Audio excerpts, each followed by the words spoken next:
Hello and welcome to the Giving Voice to Depression podcast, brought to you by Recovery.com, the best place to find mental health and addiction treatment for anyone, anywhere. Each week, we profile a guest who shares openly about their mental health journey. They share because they understand that when people don't talk about their depression or other mental health conditions, those of us who do struggle with them can feel like we're the only ones, that there's something wrong with us and that no one understands. We understand. I'm Terry McGuire, the creator and co-host of this podcast. You have my promise that we'll keep it real here. Depression is real, and we're not going to sugarcoat our discussions about it. Hope is also real, and you'll get a dose of that here too. I'm Carly McCullough, a licensed social worker and educator, and Terry's daughter. We've both experienced depression and also support loved ones struggling with it. We're here to normalize talking about depression and mental health in our communities, as well as our families. And to share real-world tested strategies that have worked for other people who have walked similar paths. Thanks for joining us. Hi, Mom. Hi, Carly. Have you seen any of those reality shows about interventions? Definitely. Yeah, and they're designed for ratings, so they tend to give a very dramatic, confrontational, and simplified impression of what's actually a complex process. They often sort of show substance use or behavioral addictions as problems that escalate to a single boiling point, when in reality, recovery is usually a long and nonlinear process with a bunch of ups and downs. Today's guest, Evan Jarshar, is a licensed psychotherapist and a mental health interventionist. He's been in the business more than 20 years, and he describes the process very differently. Evan has shared his insights on network news, the Huffington Post, and on keeping up with the Kardashians. Today, he talks with us about how real-life interventions are different, how he uses his own experiences with depression, anxiety, and substance use to approach the struggling person with empathy, compassion, and a plan. Here is Evan giving his voice to depression.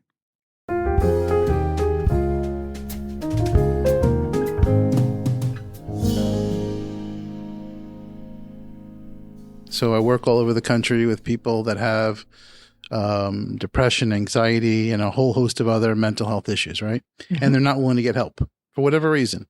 And in a lot of cases, they're also self-medicating to try to handle the symptoms, right? And I'm very fortunate in a crazy way that, I'm able to, as a professional mental health interventionist, use my own personal experiences that I've gone through. So in real simple terms, it's being able to take I guess you'd say the childhood traumas that I went through and the loss of my father and separation with my mom and trying to cope with life on my own for the most part, and then try to kind of keep my head together, which I didn't do for a while, and then come out the other side. The other side, as many of us with depression can attest, is not a place that's easy to believe we can get to when we're deeply in it. Yeah, I think that anyone that has experienced significant depression, debilitating depression where you don't want to get out of bed, you don't want to deal with life, you just, you don't even want to exist, like that kind of a feeling. I think that once you find something, a way that will help you not feel that way, you want to keep doing it as much as possible. And that's why sometimes, unfortunately, substances can kind of get in the way, or because they initially can help fill the void to some degree. Absolutely. They are. Unfortunately, they end up destroying a lot of people at the same time. But understand that at the end of the day, if we stay in place, if the person stays in place, there is a certainty, a very high probability that things aren't going to get better. So some type of intervention, some type of change needs to occur.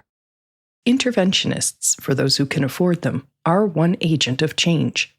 And while reality shows have increased awareness of their role, they have also created misconceptions that can influence decisions. I think that is also one of the things that holds a lot of families back, is that fear of, I'm not going to put my loved one on the street. It's inhumane. They're battling depression. They're battling bipolar disorder. They're battling schizophrenia, schizoaffective disorder. How are we going to do that? We can't. And I agree with them. We can't. There is a certain level of compassion. There is a certain understanding that this person is not in their right mind. They're not able to make conscious decisions or rational decisions. And their judgment is compromised in that there is something organic going on inside there that is affecting their ability to say, okay, fine, I need to go get some help. And with that said, and it's not to also say that the person battling substance abuse isn't having some degree of that as well. So let's say I'm working with somebody who is having some type of delusional disorder, right? It's not about telling somebody who believes that the world is ending, that it's not ending. It's really to help join them. And that must feel terrible every single day that you wake up dreading going through the rest of the day because you feel that it's only a matter of time before it all stops. I'm not here to tell you that it's not, but I am working with the people that love you the most to help look at a way that you don't have to feel that pain. Would you like to not feel that pain? Or would you like to not have those nightmares? Well, of course I would, but there's no way to possibly do that. Okay, but you would agree. Let's find a way to do that. And that's kind of the avenue. That's the approach. Evan says most families he works with reach out to him when they realize that all the things they've tried haven't worked, and that a third party who is not emotionally connected to their loved one and has dealt with people in similar situations might be more successful. When you're talking about the person that won't get out of bed, right? Or the person that won't eat, or the person that oversleeps or can't sleep or is crying all day, the person that won't stop shopping, right? And so the husband is yelling at the wife is yelling at the husband, the mother is yelling at the son. And at the end of the day, you can yell all you want, but you're not going to yell away the disorder, the disease. You're not going to yell the depression out of them. If anything, what you might end up doing inadvertently is you may end up putting your loved one further into a corner that makes it even that much more difficult for them ever to reach out and go, fine, I'll go get some help. Talk about a rock in a very hard place. Evan calls it the friend or family member's own bottom when they just can't do it anymore. Maybe that's the time to stop trying to get through and get somebody in there that may be able to help get through as a third party, caring, competent, comprehensive professional to help break through that impasse. Mm-hmm. That bed, that room will no longer be able to be used as a Petri dish for the depression anymore. We can't do it. Otherwise, you may end up simply perpetuating the disorder, making it even more comfortable for the symptoms to grow and thrive. And that's where a family feels stuck. Evan says the goal is to end up with a comprehensive plan of action for long-term recovery, with everyone working together. Walk me through what it actually looks like. So I've tried everything. I'm at my wit's end. My person who I love is not getting better. And I'm afraid, probably afraid, maybe a little angry, maybe frustrated, all the things I might be. Yeah. And I finally call someone and I say, Evan, help. What happens when you show up? Well, before I show up, we've organized a plan. In other words, we have already looked at who's going to be participating, what's going to be said, what's not going to be said, what are the contingency plans in place if that person needs to be stabilized, be hospitalized, what happens if they actually try to hurt themselves. So we have put together an organized, very loving, very comprehensive, and I'll use the word loving again, approach with meaningful content, with plans of where this person's going to go, how they're going to get there, what do we do when they refuse, what happens when they agree. And at that point, we then make entry. And making entry with somebody who tells you or has told people they don't want to exist. They don't want to eat. They don't care. They don't want to necessarily kill themselves, but they're done. They're done. And in many cases, they're hearing things, seeing things, and there's trauma all that stuff together. So there is no cookie cutter answer. Carefully selected family members and other close allies then share their love and concern for the person who's struggling. Then the predetermined solution is offered and rejected.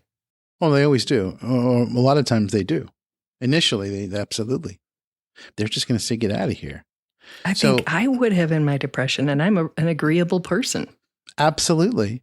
So I have to be able to sink back, go back into my moments, or when I wouldn't care what you had to say. Right. This is what's happening. I have to be able to kind of go there and then work towards mapping out a plan on how we can approach somebody whose spirit, whose being has been or is being consumed with depression. And how do you reach somebody? How do you connect with that person on a level where you can actually impact their willingness? The answer, Evan says, is to use what he calls the most powerful therapeutic weapon he has, the loving power of friends and family. If you handle this with dignity, respect, with understanding and conviction, we have a very high probability of having that person recognize that the people that care and love that person the most are just not going to roll over, lay down, and let them just continue to flail. It's not going to happen. But that direction, that guidance can get very challenging, especially when it starts to get into some boundaries that may need to be put in place to help that person ultimately make a decision, a rational decision to accept the help that they in their hearts know that they need. There are some times that the person is so out of it, so psychologically compromised, then at that point, the person really does need to be involuntarily hospitalized, stabilized, and then get on to the program for care. Evan says the initial goal of an intervention is to get the crisis moment managed. Then later, the care plan shifts to follow-up, including continued psychiatric care, counseling, and likely family work. So between your own experiences with depression and other mental health challenges, and seeing people really at their worst, I mean, you're not seeing somebody who's just, in a typical depressive episode. I'm seeing the worst. You are seeing the worst. So what have you learned from those two perspectives that, like, if you could sort of grab the collective society by the shoulders and say, you need to understand this about depression, what would your this be? That's a great question. You're good. You're good. It's a good question. I think that the number one thing would be that it's real. It's not, depression is not it's not being lazy. It's not wanting to have people have sympathy for you. It is where it is something that is inside you. It is around you, and you don't want to experience it. And it traps you, and it traps the people that surround you. And so I think that in terms of the shaking society, I think it has a lot to do with helping people understand that when you're faced with a loved one that appears to be going through, battling depression, the moment when you find yourself getting angry at them, resentful, this person is ruining my relationship with my other children. This person is ruining my retirement. And I love my child. I love my wife. I get it. But it's killing me. It's killing me. Just as much as you feel that person needs to get help, you may need to go get some help yourself too. And that may be going to a support group, which are wonderful. Finding a counselor that helps people that have loved ones that are dealing with depression, so that you can then have some clarity on how to work with them, be with them. It can be hugely important for your sanity, for your peace of mind, for your emotional stability, And, but most importantly, as far as my orientation goes, for the person that's battling severe symptoms of depression and other mental symptoms of mental illness. As the other person, Sure. you're going to be if you don't take care of yourself. Absolutely. I mean, because you're not sleeping, sleep, even if you're sleeping, but with one eye open, if you're sleeping and having your nightmares of what ifs and the terrible things that could happen because they can and do. Exactly. It is. You can't concentrate at work. No. Right? No, you can't concentrate at work. It's affecting your relationships with the other people. Yeah. And so at the end of the day, if you're making that commitment to be with somebody who has those symptoms, that disorder, however you want to call it, illness, then it is incumbent upon you to get some help for you and to work on the issues that how it's affecting you. And by doing that, it then will help you actually be able to help them.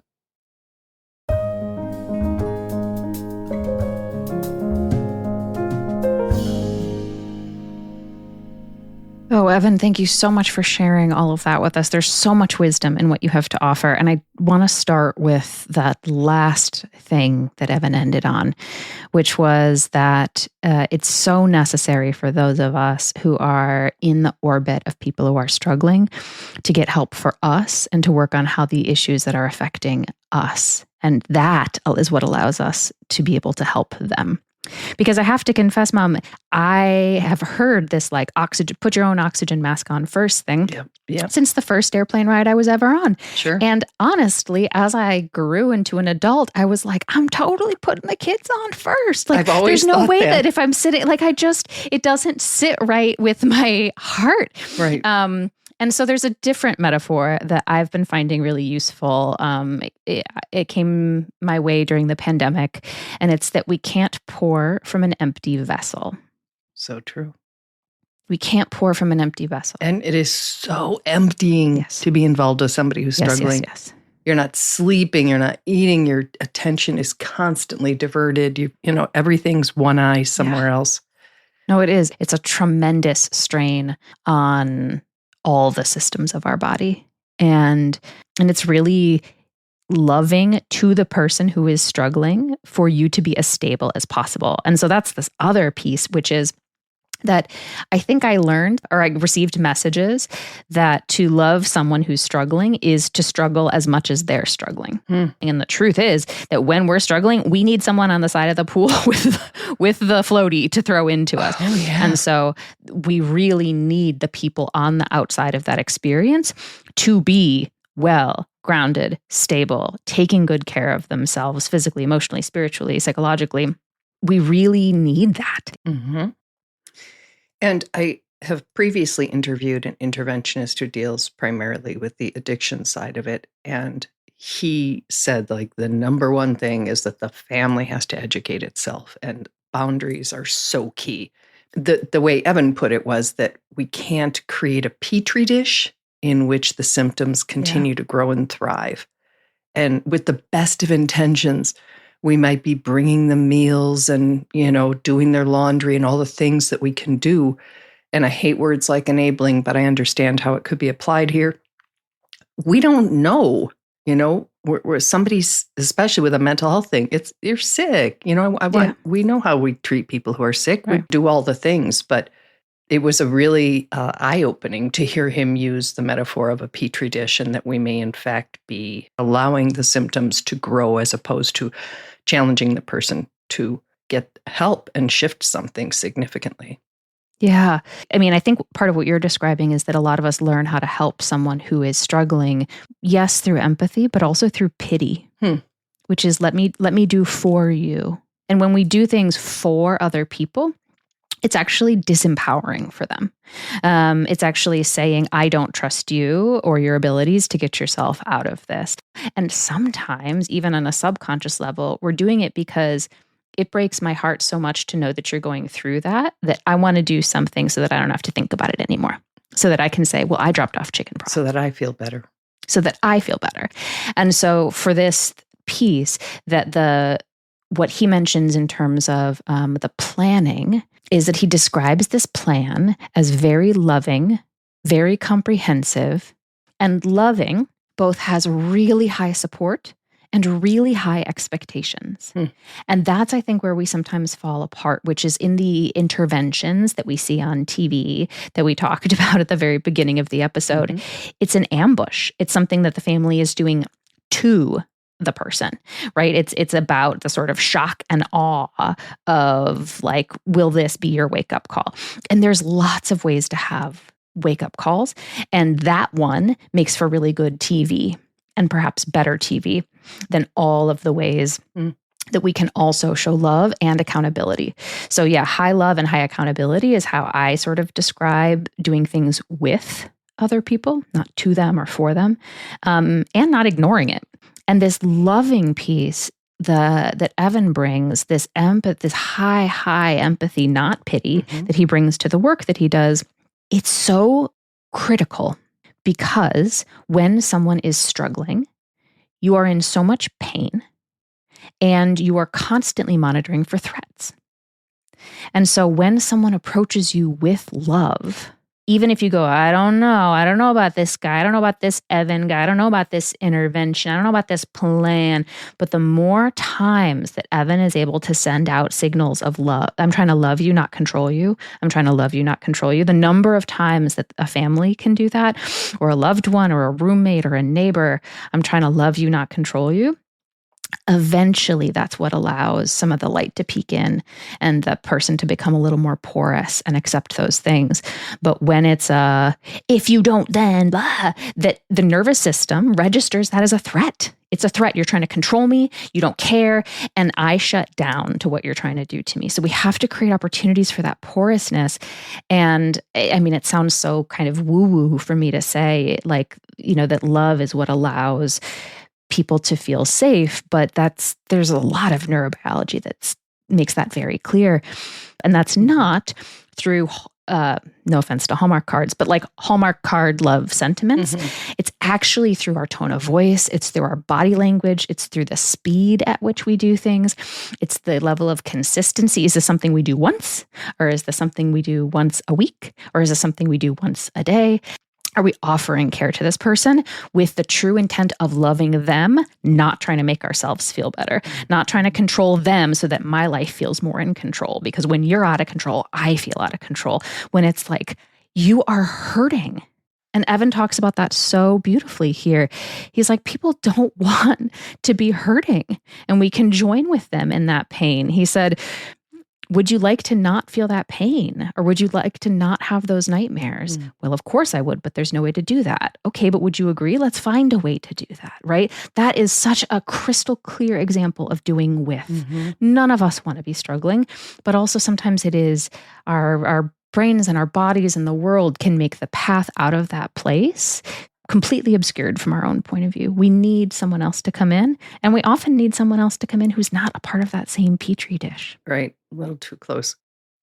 I love your use of the word porous. The more that someone like Evan is able to step in, and because the behavior isn't affecting Evan's life, Evan's able to show up with porousness, leading with love, with a nervous system that just wants to see the best for this person. And that's often different than the people who are impacted by the ripple effects of these disorders and diseases. And we have no judgment for somebody feeling dysregulated, feeling out of control, feeling impatient and worn out, and all the things that a caregiver can feel, because they're real and they're very understandable. Absolutely. And there are just ways that they can get in the way of us actually getting to the core of it. Agreed. The last thing that I want to offer is Evan has this beautiful quote in your interview where he says, you can yell all you want, but you're not going to yell away the disorder or disease. You're not going to yell the depression out of them. If anything, what you might end up doing inadvertently is you may end up putting your loved one further into a corner that makes it even that much more difficult for them to ever reach out and go, fine, I'll get some help. And there's this quote from Joe Brummer, who wrote this book about sort of trauma-informed behavior and restorative justice. And he writes, you can't punish the trauma out of someone, but you can punish it into them. Ooh. And so in this case, a disorder or disease, is doesn't necessarily have its roots in trauma, but you might end up not just pushing someone further into a corner that makes it harder for them to reach out and go, fine, I get help. But sometimes those can create some new traumatic experiences for the person who is suffering with the disorder and the disease. Great point. Thank you, Carly. Thanks, Mom. Thank you, Evan. And we will be back next week and hope you join us again.